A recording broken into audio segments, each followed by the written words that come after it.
Vada Fly gonna recap this and say Gotti caught a 30 on the dime, bro. So all y'all wanna know what happened? I'm gonna tell you what happened. He got smoked. That was crazy out the game. Sometime SP to nobody that knows body. Hit his area with 51. Everything in the Vada Fly.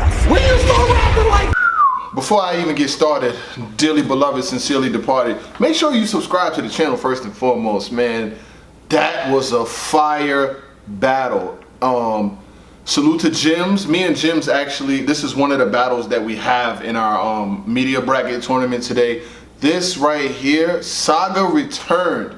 I got notes, I got quotes, I got jokes for the folks. I did see the Shotgun Shook versus Young Cannon, but dog, I got to get to this first. These two folks had a fire battle. I don't know if I want to go out the door and just label it classic yet, but when I tell you all 3 rounds, I said in my last recap when I was talking about Saga getting this battle, if he lost or if he choked or if he stumbled or if he was all over the place, we was sending you to Toronto or to Canada and we was keeping Franchize here because we spoke you up so highly during the year, and then you know things were going well, then you caught L, then you caught L, then you caught, and it was looking crazy for you, Saga. I'm not gonna hold you. Today, very prepared, focused, had bars like, I mean, these guys were wildin'. I'm very proud of Saga and Franchize. Saga's first round, come on, let's just go. I want to just keep this thing going. Saga's first round, he says, a bar, I was mellow in the bubble. I needed a Franchize to show that I still got it. That was fire, bro.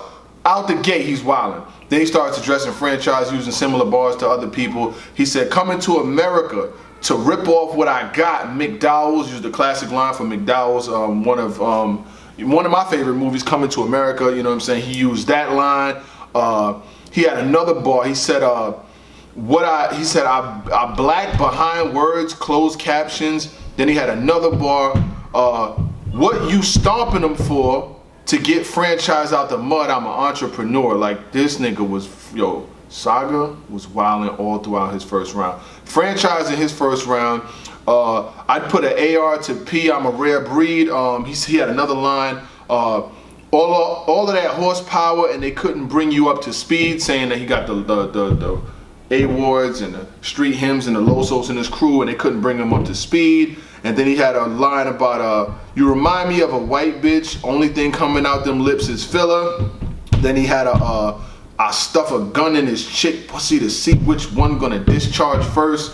Fire first round from both individuals, I'm not gonna lie, but I had Saga with the slight edge in the first round.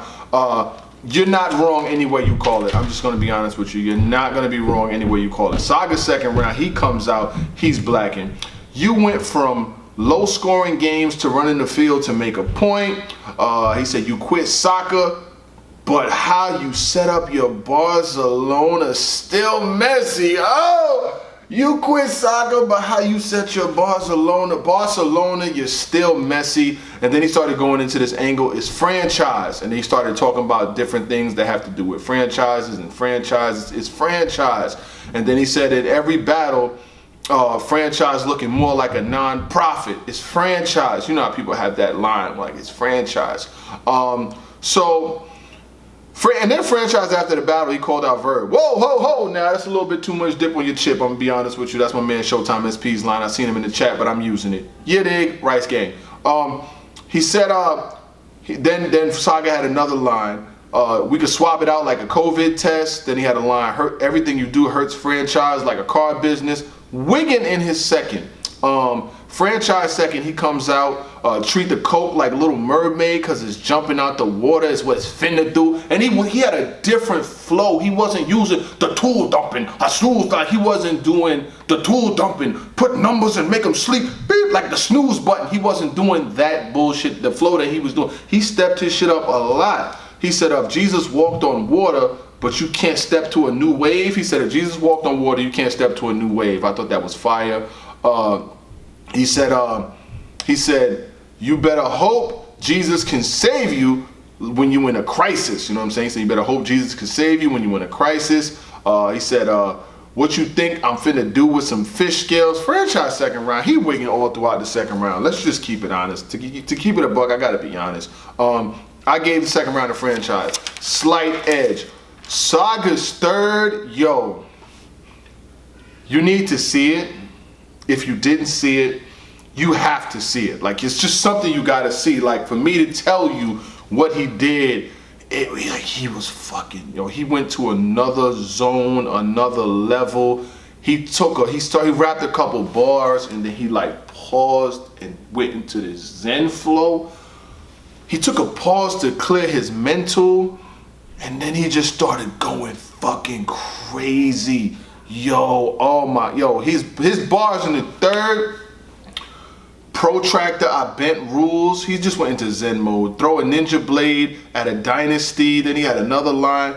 Light up, bike, stop trying me. Malik, Yoba, you in a trance. What's potential? The Tenchu. Like, he just starts going pencil to Tenchu.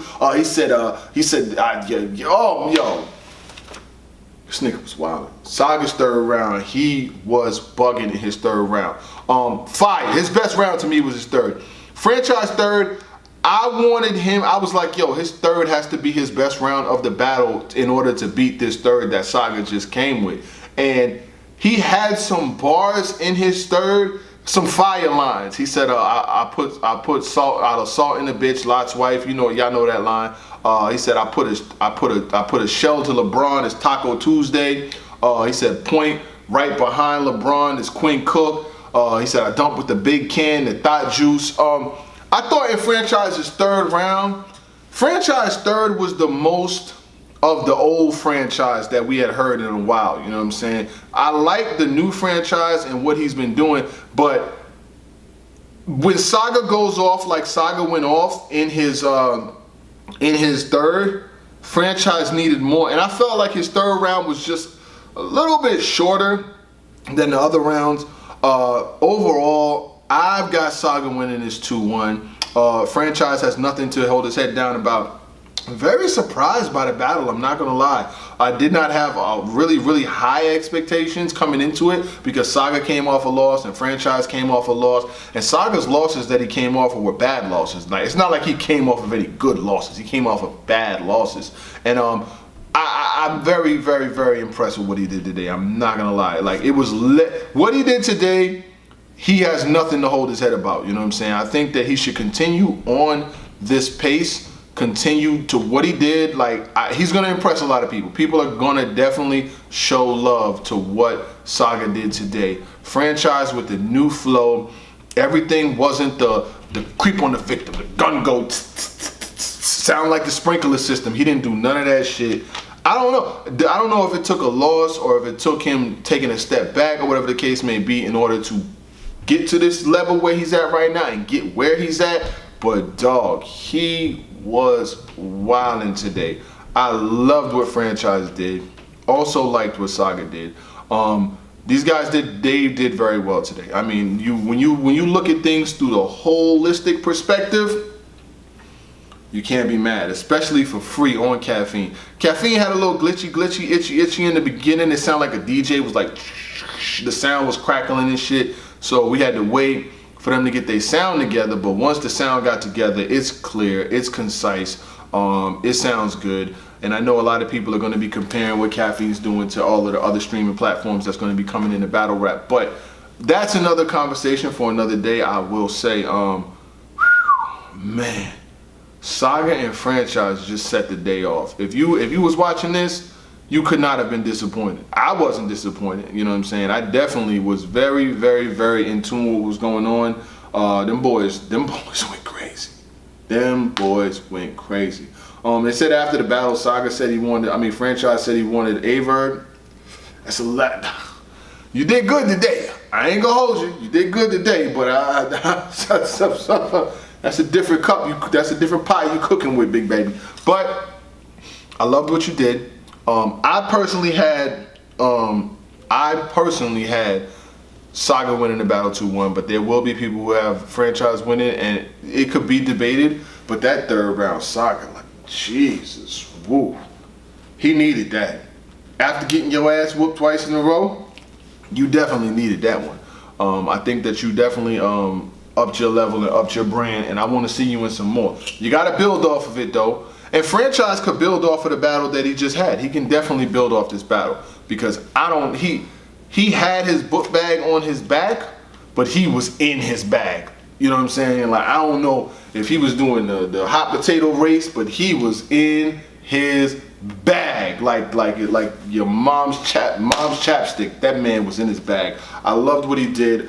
I hope that they both continue what they're doing. You know what I'm saying? But other than that, you already know what it's doing, what it does, so you ain't gotta ask what it was. Salute to the subscribers. That notification gang. Saga, welcome back. I mean, you was already here. You know what I'm saying? But you kind of like got knocked off your. Mail me my L back. Mail me the L back. You know what I'm saying? Like the bag that you was in today is the bag that you need to stay. Don't. And I'm gonna hold you to this standard. Like the standard that you was. Look at me when I'm cooking you.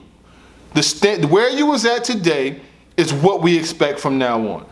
Franchize. What you did today is what we expect. This is what we expect. We're not going back, right? Right? All right, go.